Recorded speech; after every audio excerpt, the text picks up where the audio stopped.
नमस्कार दोस्तों, आप सबका स्वागत है अपने YouTube channel cover the Bharat में। दोस्तों, आज मैं हूँ कबीर की निर्वाण स्थली संत कबीर नगर और हमारे साथ में है यहाँ के पुजारी जी आपका शांतिदास जी। तो हम यहाँ पर आए हैं कबीर के विषय में थोड़ा कुछ चर्चा करने के लिए। तो सबसे पहले महाराज श्री हम आपका स्वागत करते हैं, अभिनंदन करते हैं और वंदन करते हैं।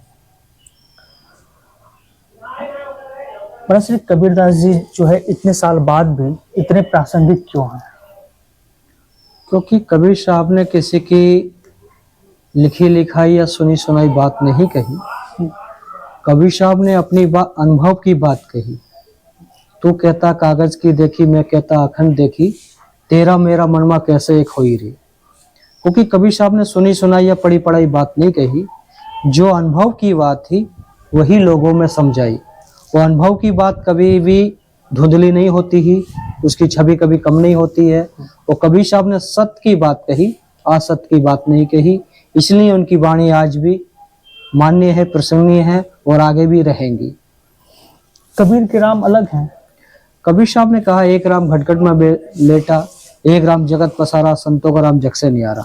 क्योंकि कबीर साहब के जो राम है अंतरात्मा राम है, जो एक अयोध्या राम है, एक मन राम है, एक काया राम है। एक कबीर साहब कहते हैं उस राम की खोज करो जिस राम को पूरी सत्ता को चलाता है।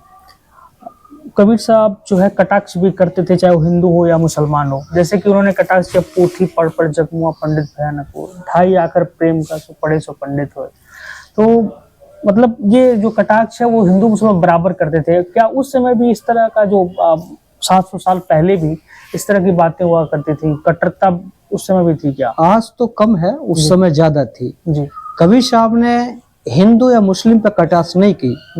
जो हिंदू मुस्लिम में का नाम लेकर, धर्मों के नाम लेकर पाखंड फैला रहे थे, लोगों को रूढ़िवादी बना रहे थे, कबीर साहब ने उस पाखंड में विरोध किया। क्यों किया? कि जैसे पोथी पढ़ पढ़ जगमुआ पंडित भय ना कोई, ढाई आकर प्रेम का पढ़े सो पंडित। कबीर साहब ने क्यों कहा भरी काशी में? क्योंकि काशी में आज भी विद्वानों की नगरी है, 4वीं यूनिवर्सिटी है आज भी। क्योंकि वहां लोग वेद शास्त्र गीता पुराण सब पढ़ रहे हैं, लेकिन उसके बाद भी उनके अंदर मानवता नहीं है। जातिवाद, कर्म कांड और दुनिया भर के भेद भरे हैं। तो कबीर साहब ने उस बात को कहा, क्योंकि आपने वेद तो पढ़े लेकिन आदमी भेद समझ रहे हो, इंसान को इंसान नहीं समझ रहे, जो सतता है उसको समझ नहीं रहे, मानव को मानव समझ ही नहीं रहे, छोटा बड़ा समझ रहे हो। तो कबीर साहब ने कहा जब प्रेम का पाठ पढ़ोगे तो जब तो सभी भेद खत्म होंगे आदमी के, जब भी अंतरात्मा आत्मा राम को जानेगा आदमी। जब भेद भरे रहेंगे तो राम को कहां से जानेगा?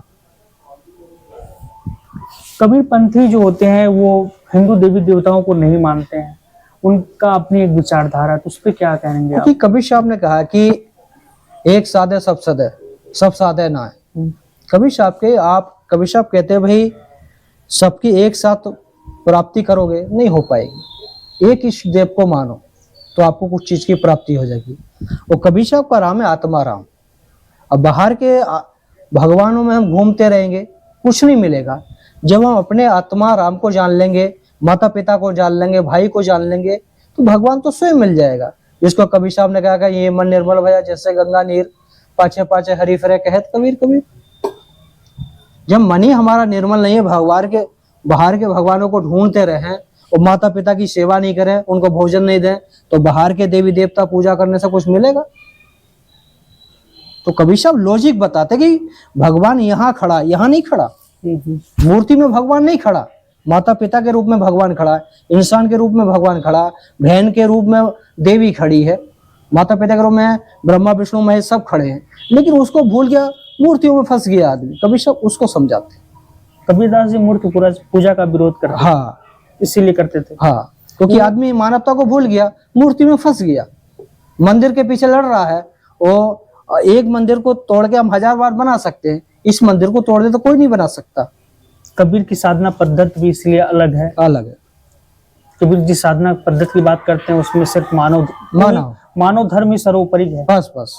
और आपका जो ये साहब बंदगी का क्या मतलब है? जैसे आप लोग कोई मिलता है तो साहब बंदगी बोलते हैं, इसका साहब बंदगी का क्या? उसका अर्थ ये जैसे साहेब बंदगी, साहेब बंदगी मतलब जैसे हर आदमी में वही परम तत्व छिपा है, वो हम बंदे हैं, जी। उसके द्वारा हम उस परमात्मा को याद कर रहे हैं। ये नमस्कार है।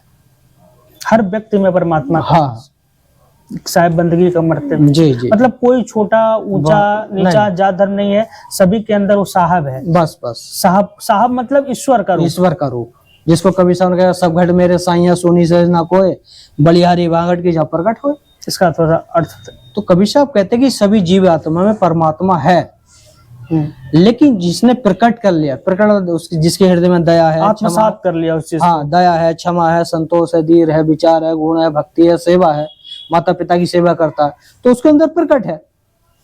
जो माता पिता को नहीं जानता, अपने भाई को नहीं पहचानता, अपने भाई का हक मार लेता है, पड़ोसी को जानता ही नहीं, बाहर के भगवान अल्लाह की पूजा कर रहा तो कैसे मिलेगा।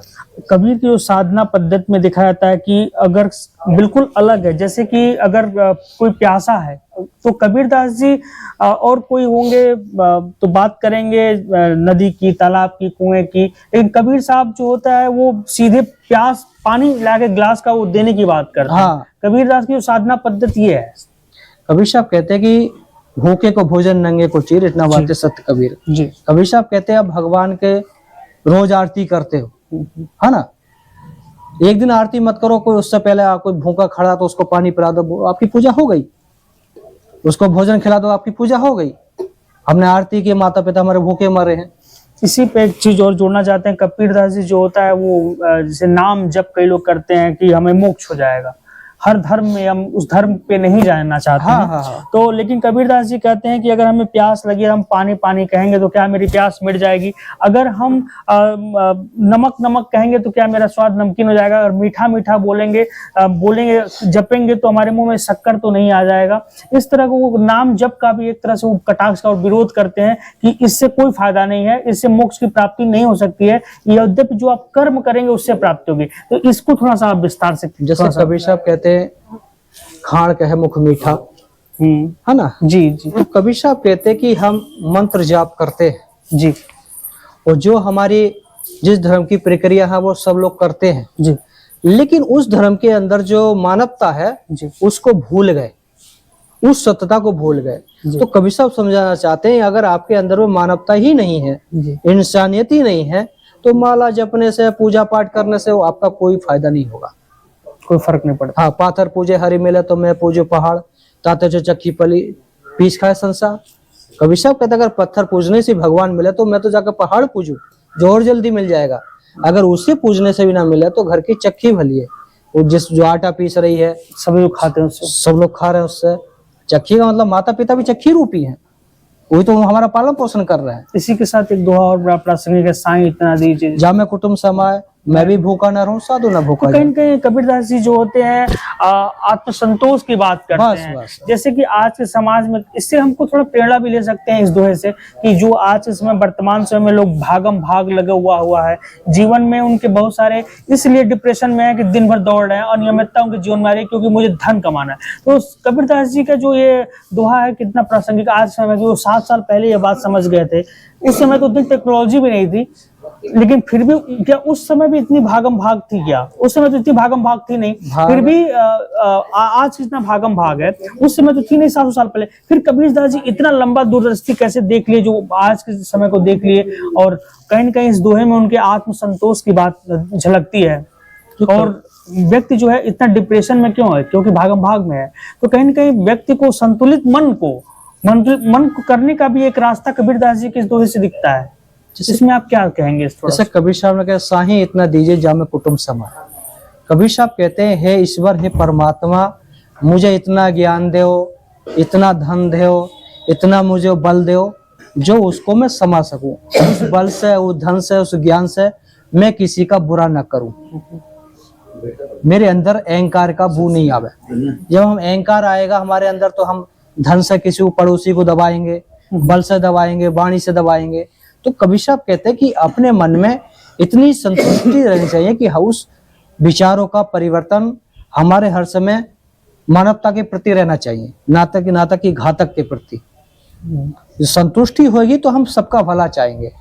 और संतुष्टि नहीं होगी तो हम सबका लूटना चाहेंगे, मानव मन अगर संतुष्ट नहीं होगा तो फिर वो सबका लूटना चाहेगा। चाहेगा, कहीं ना कहीं उसके अंदर ये रहेगा कि लालसा रहेगी, चाहे किसी के प्रति धन संचय, धन की हो, पद की हो, पद किस हो या ज्ञान की हो।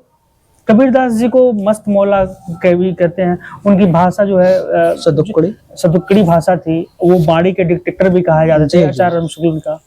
तो मतलब कबीरदास जी पढ़े लिखे नहीं थे, तो कहीं ना कहीं उनके अंदर कोई भगवान का कुछ अंश था क्या, या कुछ ऐसी शक्तियां उनके अंदर थी। हमारे दर्शक ये जानना चाह रहे हैं कि कबीरदास जी ऐसा क्या था कि जो साखी शब्द रमैनी और इतना सारा चीज लिख दिए बिना इसके। कभी जिस शक्ति आदमी के अंदर है जी, लेकिन उसको जानने की कोशिश नहीं कर रहा। वो हर आदमी के अंदर शक्ति है, जिसको वो शक्ति प्रकट किससे होगी। कबीर साहब ने कहा कि सांच बराबर तप नहीं, झूठ बराबर पाप, जाके हृदय सांच है ताके हृदय आप। इस नियम कानून से चलेंगे तो शक्ति आदमी के अंदर प्रकट हो जाएगी। जो हमारी एनर्जी बोलने से, देखने से, बुरे विचारों से खर्च होती है। जी जी, सात्विक एनर्जी हमारी बुरे विचारों से तुरंत खर्च होती है, और उस एनर्जी को इकट्ठा करने के लिए काफी समय लगता है।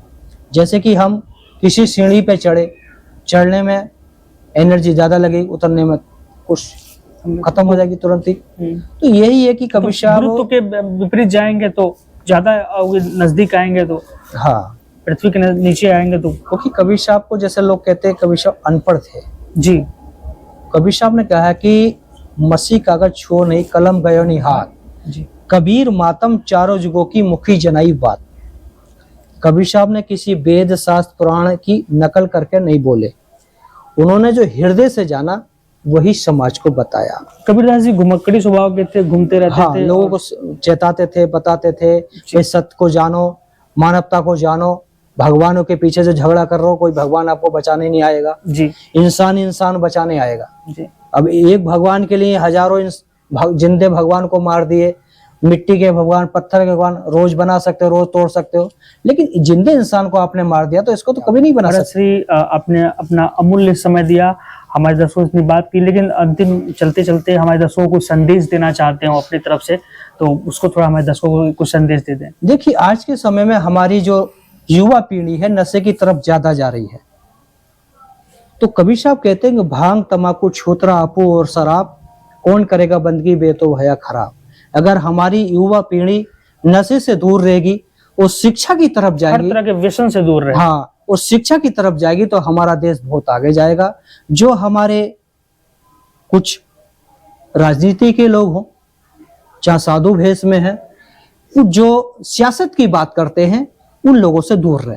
वो एक जहर फैलाते हैं हिंदू के नाम पर, मुस्लिम के नाम पर, वो आपस में लोगों को लड़ाते हैं। ऐसे लोगों से दूर रहें, मानवता की खोज करें और मानव से मानव प्यार करें और नशे से दूर रहें। मानव धर्म सर्वोपरि है। बस बड़ा श्री हमारे दर्शकों को इतना आपने ज्ञान दिया, हमसे इतनी बात की, मैं आपका जो है हृदय से आभार व्यक्त करता हूँ। साहब बंदगी।